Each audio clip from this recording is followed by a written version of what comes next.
Assalamualaikum warahmatullahi wabarakatuh. Lagi saya ajak berdiskusi, semoga ada komentator yang terbaik dalam bahasan kali ini, bahwa apa yang terjadi sedang berlangsung ini proses Pilkada Jakarta dan serentak di Indonesia. Saya hanya ingin mengajak pembelajaran harus dilakukan agar warga rakyat mengerti akan demokrasi. Memang ada satu hal yang sangat sulit untuk kita lakukan adalah usulan aspirasi warga di setiap daerah untuk mengajukan calon gubernur, bupati atau wali kota. Walaupun ada peluang untuk caleg, cagup, cawagup, cabuk, cawalkot independen, tapi ini tidak pernah mengakar. Andaikan betul ada para paslon yang begitu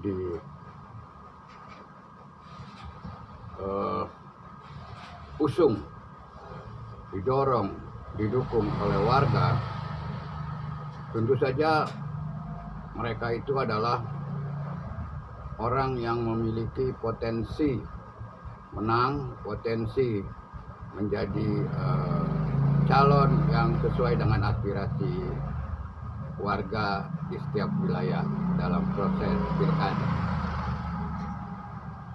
Sejak reformasi tidak ada peluang untuk khususnya partai politik menyerap aspirasi pilihan calon-calon, karena semuanya sudah ditentukan oleh partai politik. Jadi partai politiklah yang menentukan siapa pemimpin daerah. Calonnya bahkan nanti dimaksimalkan dengan kemenangannya.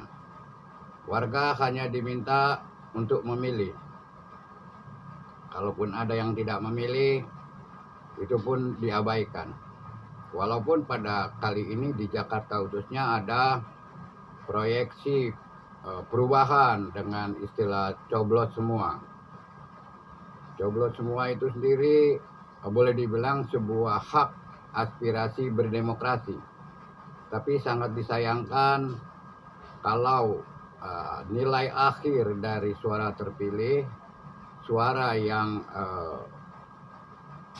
artinya itu menjadi pilihan warga, menjadi tidak signifikan karena akhirnya jumlah suara sah menjadi sedikit. Nah, itu berlanjut dari proses kegiatan politik mulai pileg, pemilu, pilpres, dan pilkada yang kita kenal dengan gerakan politik transaksional. Politik transaksional itu berujung dengan bagi-bagi duit, sembako, dan lain-lain.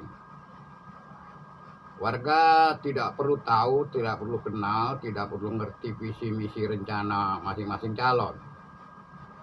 Karena tim ses dan gerakan relawannya akan mengarah pada itu. Tidak ada konsep pemaparan yang menyeluruh, meliputi berbagai aspek. Hanya ada debat antar kandidat oleh KPU.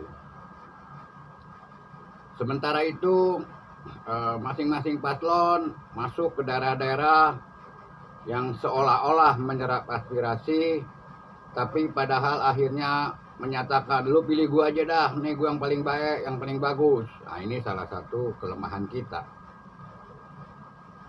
Jadi menurut saya tidak ada paslon yang mau memaparkan visi misi rencana programnya pada aspek yang lebih luas, berbagai kegiatan yang harus dilakukan ketika terpilih.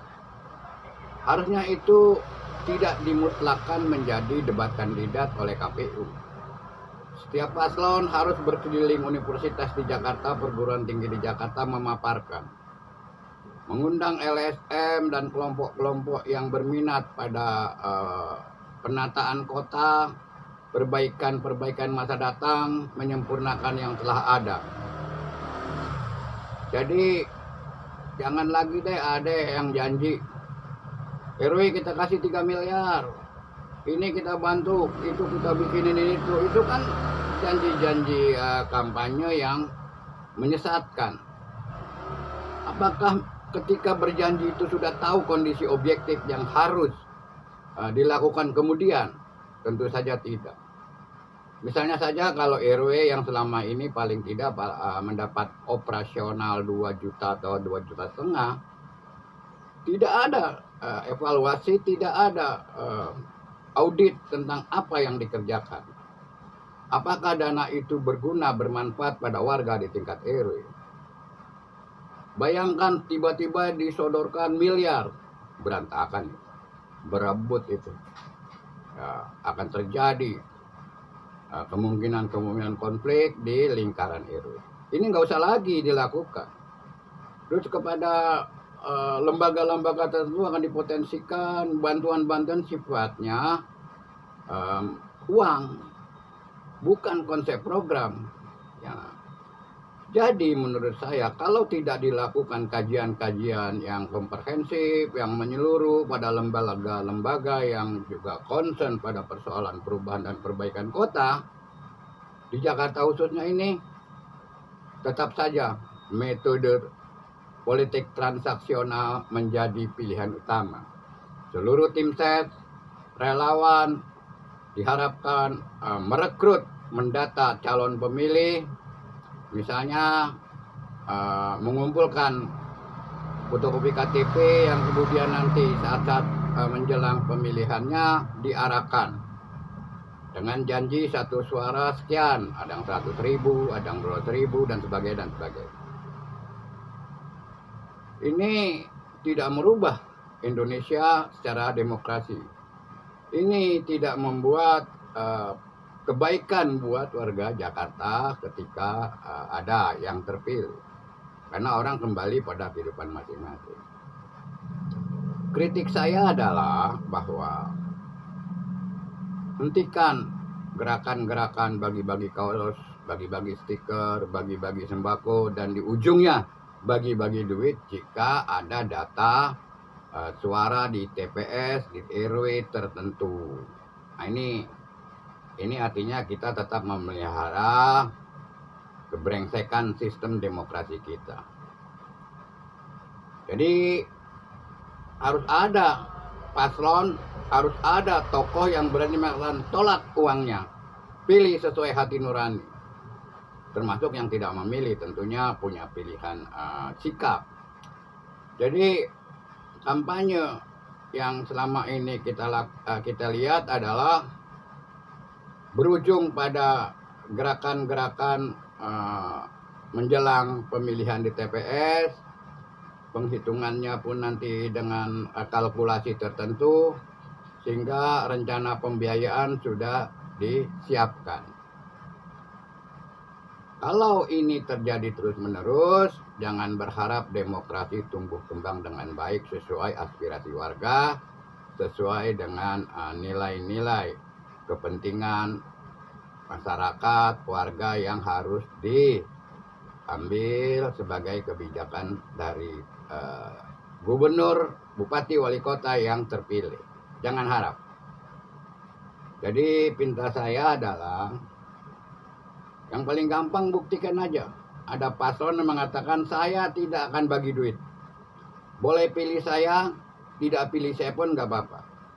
Pertanyaannya ada yang berani seperti itu. Karena sudah terencanakan, biaya sudah diperhitungkan.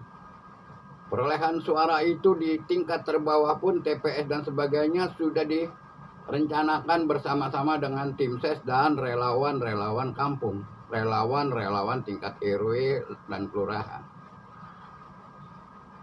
Marilah kita belajar mengangkat kembali hak berdemokrasi setelah kita gagal mengangkat rencana usulan dukungan dari warga secara langsung, karena partai politik adalah dewanya, adalah Tuhannya yang menentukan segala-galanya. Masih ada pembuktian berdemokrasi dengan baik. Apa itu? Ya tadi, semua tim ses, semua relawan, semua paslon bikin statement yang sama. Jangan pilih saya kalau mau duit. Jangan harapkan duit kalau milih saya. Kira-kira begitu.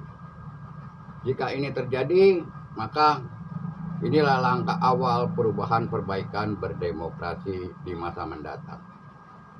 Semoga Indonesia lebih baik, Jakarta juga jauh lebih baik dalam mengangkat nilai-nilai berdemokrasi.